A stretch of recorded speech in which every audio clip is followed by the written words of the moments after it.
Videoškolenie zmeny ekonomických a daňových zákonov od 1.1.2011 je určené pre všetkých, ktorí sa osobne nemohli zúčastniť niektorého z našich termínov, ktoré sa uskutoční v decembri až v marci v okresných a krajských mestách od Bratislavy po Košice.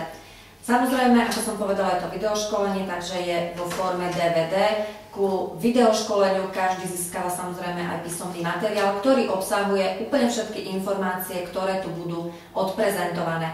Cieľom seminára samozrejme je poskytnúť prehľad najdôležitejších zmien, ktoré sú v platnosti od 1.1.2011, ktoré teda súvisia s novelami, ako som už povedala, ekonomických a daňových zákonov.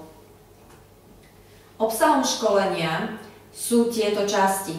Zákon o používaní elektronickej registračnej pokladnice a novela zákona. Ďalej je to minimálna mzda, životné minimum a nezdaniteľná časť na rok 2011. Ďalej novela zákona o daní z príjmov, novela zákona o cestovných náhradách, strávne pri tuzemských a zahraničných cestách, novela zákona o účtovníctve a postupov účtovania, novela zákona o DPH, novela zákona o zdravotnom poistení a posledná časť bude novela zákona o sociálnom poistení.